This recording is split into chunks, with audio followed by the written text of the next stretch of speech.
Hey friends, I hope you're having a great one. So good to be with you once again. And a little story for you. So when I played basketball in high school and the coach would tell us to go run, I would always say, why are we doing this? We'd run the lines and we'd always end up right back where we started. Or we'd run to the park and back. And I'm like, why don't we go somewhere? If we're gonna run, let's go make it like a journey, like we're going to someplace. Why are we always running around the gym or running the same lines? And of course, coach said, Ezel, get out there and run. But we do a lot of running in our lives too. And maybe ending up where we started is not a bad thing, because we run from God a lot. We'll run into struggle or strife in our life and we'll run from Him, looking for security elsewhere, when our real security is right there with Him. Jesus tells the story in Luke chapter 15 about a young man who's done. He's decided he wants his inheritance from the father. He's the youngest of two sons, so he's not even supposed to get his inheritance.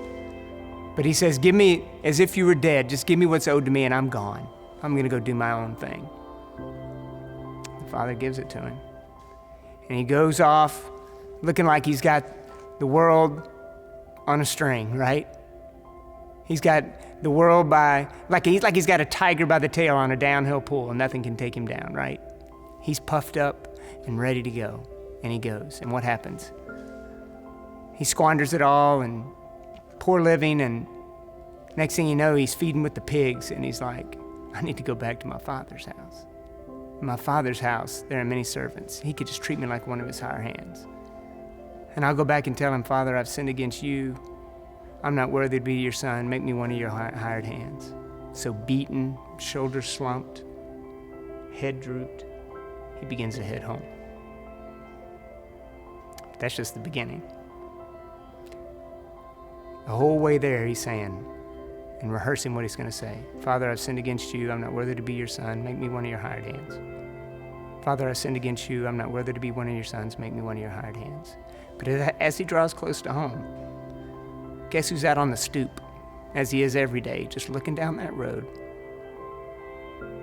waiting, looking for that son to come home. And then he sees something off in the distance, and he says, I recognize that figure. That's my boy. That's my boy coming home. And what does the father do? He hikes up his robe and he runs. Now, in those days, old men did not run. In fact, it was a lack of dignity to show your ankles. Father wasn't worried about his dignity. He held up that robe and he sprinted to go embrace that boy. And the son says, I've sinned against you, Father. I'm not worthy to be your son. Before he can ever treat me like one of your hired hands, before he can ever get to finish his speech, the father says, get the robe, get the ring, get the shoes. My son is home. The one who is lost is now found. The Father's looking for us to return to Him.